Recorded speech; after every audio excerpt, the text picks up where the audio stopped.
I work with people to help them get more in touch with their intuitive intelligence, and I work with them to help them get more involved with and understand the energy that they're putting out at work.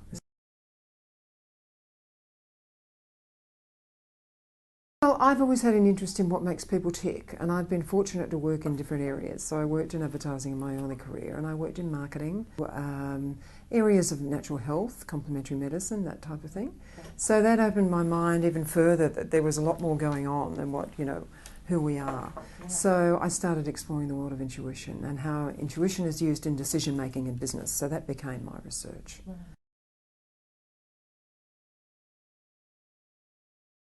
Yes, and I interviewed 50, not just business leaders, entrepreneurs, emergency workers, people that were making decisions under pressure, so firefighters, for example, artists, and so on.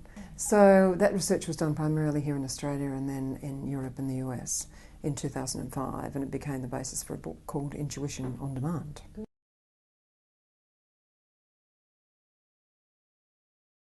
Well, actually thinking about artists particularly, there was an abstract artist that I interviewed, a gentleman called Sven Connigan, who now lives in Bruges in Belgium, and he does these enormous canvases that are very, very colourful, very powerful works of art. And so he said to me, I just go into a state, we talked a lot about, what intuition was in this interview, obviously, this state where he went into just a knowing what the painting was going to be without knowing what it was. That is how he works, and when he doesn't have that flow, he doesn't work literally.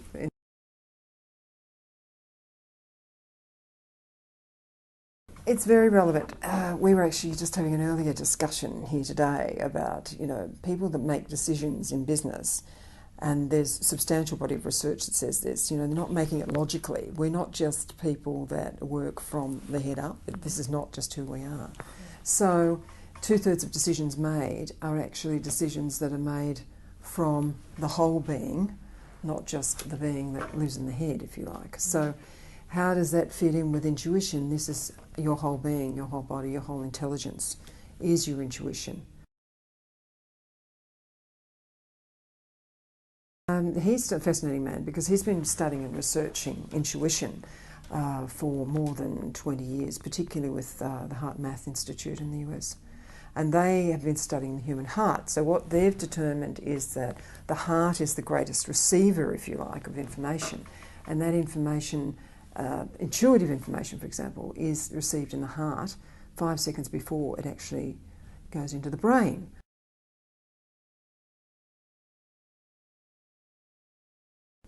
Well, there's an enormous body of science, and this is probably one of the misconceptions that I discovered when I first started going out and talking to people and researching the role of intuition, is that a lot of people, if you like, thought it, is something that just is out there, it's a bit floaty, it's a bit, can't be controlled.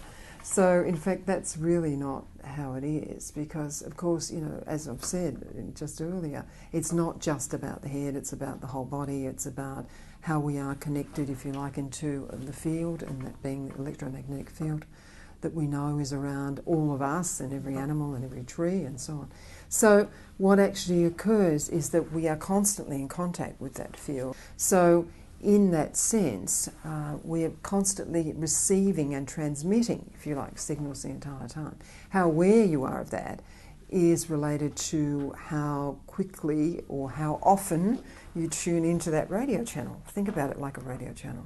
Our brain is connected. The two halves, if you like, if you're just talking about the brain, are certainly connected. So we're not separate in that sense. So, of course, the analysis and pattern recognition, a lot of the writing about intuition, a lot of the science also says that pattern recognition is a major way that we, then access intuition.